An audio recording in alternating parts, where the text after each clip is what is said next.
Hey everyone, welcome to my channel. तो हम कर रहे हैं साउंड चैप्टर नंबर 13 और ये है कार्डोवा पब्लिकेशन की बुक क्लास 8th की। तो हम इसके 2 पार्ट्स ऑलरेडी अपलोड कर चुके हैं। आज हम यहाँ से स्टार्ट करेंगे। Sound produced by humans. When you put your hand firmly on your throat and sing O, you can feel the vibrations in your throat. तो अभी जब आप ये वीडियो सुन रहे हैं तो ये एक्टिविटी आप करके देखिए। जैसे ही आप यहाँ से इस तरीके से पकड़ेंगे और ओ की आवाज़ लगाएंगे, निकालेंगे, तो आपको ना एक वाइब्रेशन फील होती है।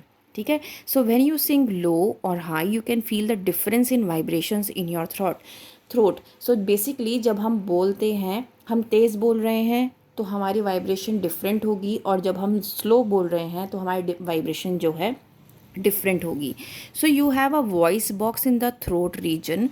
The sound is produced by the voice box और द लैरिंग्स। सो लैरिंग्स कहें या फिर वॉइस बॉक्स कहें, जो कि हमारे थ्रोट में प्रेजेंट होता है, जिसकी वजह से आवाज़ निकलती है।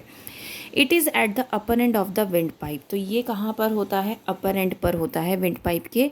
सो 2 ligaments called vocal cords are stretched across the voice box और larynx in such a way that it leaves a narrow slit between them for the passage of air. तो इस तरीके से ये वोकल कॉर्ड्स हैं जो आप देख सकते हैं। ये वॉइस बॉक्स है हमारी, जो हमारे गले में मौजूद होता है।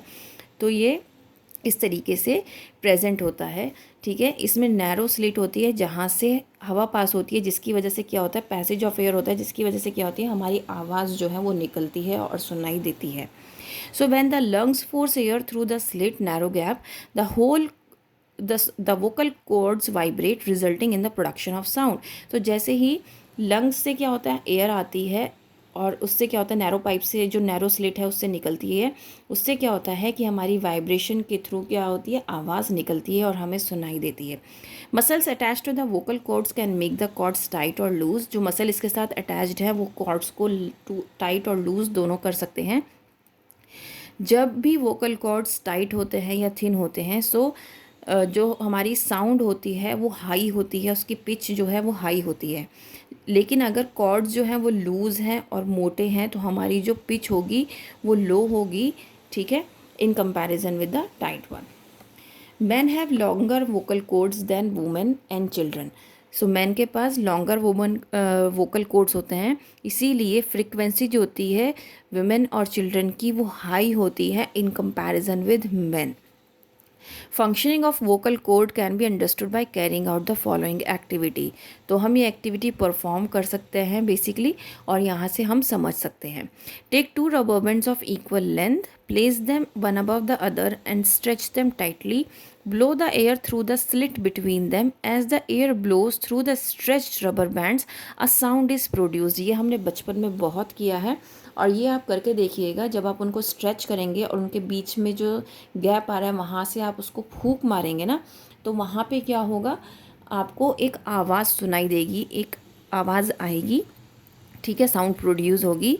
Also blow air when the rubber bands are in relaxed position. अभी तो आपने स्ट्रेच किया हुआ है, लेकिन अगर आप स्ट्रेच ना करो, उनको रिलैक्स्ड पोजिशन पे भी आप ब्लो करके देखोगे, तो वहाँ पर आप देखोगे कि वहाँ पर जो साउंड आएगी वो डिफरेंट होगी। सो आपने देखा कि when rubber bands are stretch तो हाई पिच साउंड प्रोड्यूस होती है, लेकिन अगर आपकी जो रबर बैंड है वो रिलैक्स्ड फॉर्म में है तो लो पिच साउंड प्रोड्यूस होगी। तो इसी तरीके से हमारा वोकल कॉर्ड भी वर्क करता है। Then sound is produced as the air blows through the stretched rubber band. Similarly when the lungs force the air through the slit between the vocal cords vibrate producing a sound. So basically हमारे lungs से हवा निकलती है और वो उस gap के बीच से जाती है, वोकल कॉर्ड्स के बीच से, जिसकी वजह से साउंड प्रोड्यूस होती है और हम बोल पाते हैं और आप सुन पाते हैं। ठीक है। Now structure and working of human ear. अब हम ह्यूमन ईयर के बारे में पढ़ लेते हैं। You are able to hear sounds from your surroundings through the sensory organ called ear. ठीक है, सेंसरी ऑर्गन होता है ईयर हमारा, और इसी के थ्रू हम क्या करते हैं? सुनते हैं जितनी भी साउंड्स होती हैं।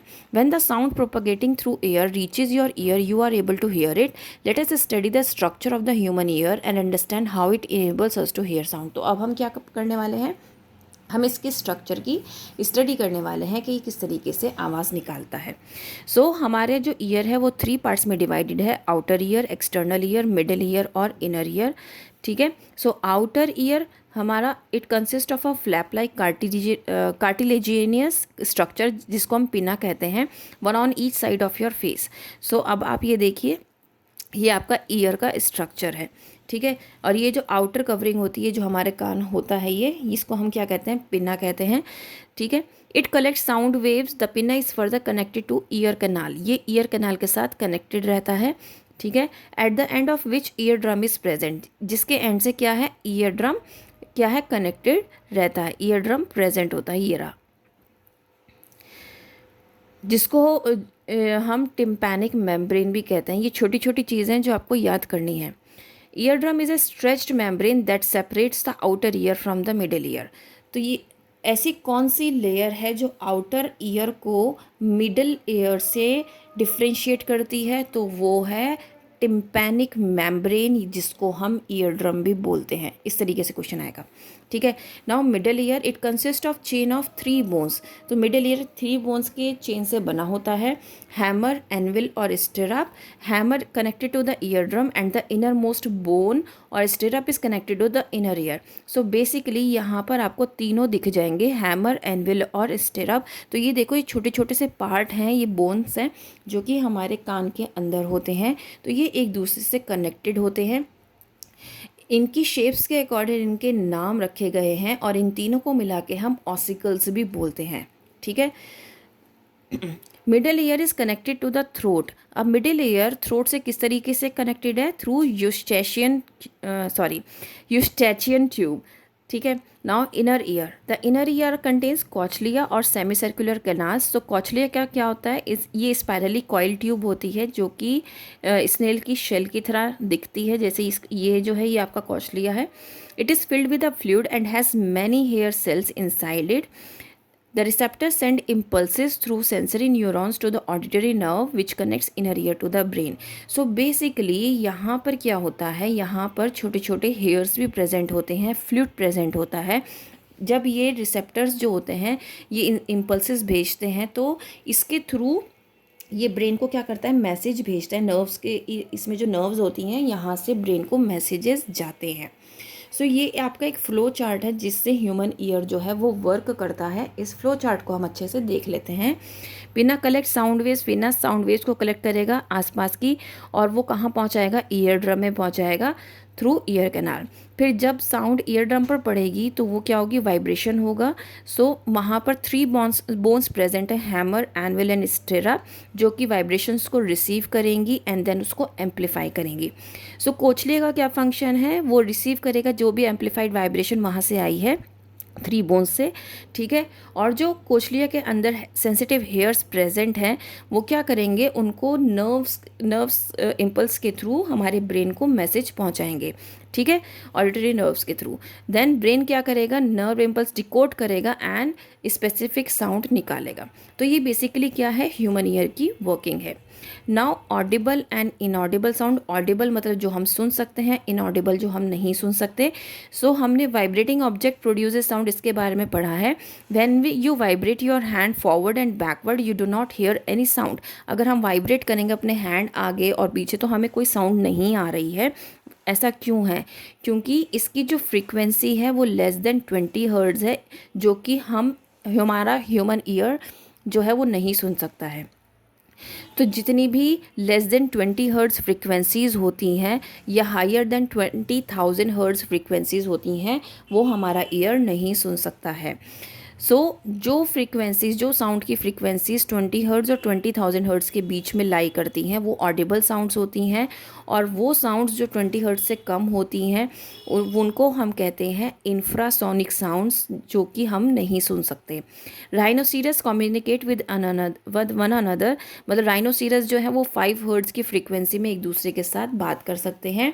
कुछ एनिमल्स हैं जैसे कि व्हेल्स और एलिफेंट्स, जिनको इंफ्रासोनिक साउंड जो कि प्रोड्यूस करते हैं इंफ्रासोनिक साउंड, जो कि 20 हर्ट्ज से कम होती हैं। Low frequency infrasonic sounds are produce before the main shock waves during the earthquake. So low frequency infrasonic sound तब भी निकलती हैं जब अर्थक्वेक आता है, ठीक है। इसीलिए ये वाली साउंड्स जो है वो एनिमल्स जल्दी सुन लेते हैं। हम कहते हैं ना कि एनिमल्स को पता चल जाता है पहले से कि वो अर्थक्वेक आने वाला है, वो इसलिए क्योंकि एनिमल्स में एनिमल्स 20 हर्ट्ज से नीचे की जितनी भी साउंड वेव्स होती हैं उनको सुन सकते हैं, और इसीलिए उनको पहले पता चल जाता है। The sounds inaudible for humans having frequency more than, वो साउंड्स जो ह्यूमंस नहीं सुन सकते, इनऑडिबल है, वो 20 हर्ट्ज से ज़्यादा जो होती हैं उसको हम अल्ट्रासोनिक कहते हैं। ठीक है, जैसे कि डॉल्फिन, बैट्स, प्रोपॉइज, प्रोड्यूस, ये क्या करते हैं, ये लोग अल्ट्रासोनिक साउंड्स निकालते हैं। ठीक है, bats use it to locate objects in the dark. Bats इसको कब कैसे यूज़ करते हैं कि कोई ऑब्जेक्ट जो डार्क में होता है उसको लोकेट करने के लिए, और डॉल्फिन्स अपना रास्ता ढूंढने के लिए ओशंस में इसको यूज़ करती हैं। और डॉग्स जो हैं वो 40 हर्ट्ज तक की साउंड को सुन सकते हैं। ठीक है, there are special whistles known as Galton's whistle that can produce sounds of frequency more than 20 hertz. तो यहाँ पर एक गेल्टन विसल है जो कि मोर देन 20 हर्ट्ज की साउंड प्रोड्यूस करती है।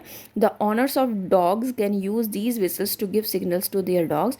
सो जो डॉग्स के ऑनर होते हैं वो बेसिकली उनको ये वाला जो सिग्नल है, ये वाला जो विसल है वो यूज़ करना चाहिए। नाउ मल्टीपल चॉइस क्वेश्चन कर लेते हैं। The pitch of a sound depends upon the, so pitch of the sound किस पे डिपेंड करता है, dash of vibration, so frequency पे, टाइम पीरियड पे, एम्पलीट्यूड पे या लाउडनेस पे। तो ये आपको, ये वाला क्वेश्चन आप मुझे बताएंगे, देन अगर आपने नहीं बताया तो मैं आपको बताऊंगी, ये वाला क्वेश्चन आप हमें बताएंगे, बाकी क्वेश्चंस मैं आपको बता रही हूँ। The time taken by the pendulum to complete one oscillation, उसको हम टाइम पीरियड कहेंगे। एसआई यूनिट जो होती है वो हर्ट्ज होती है। Larger the amplitude of the vibration, so the louder is the sound.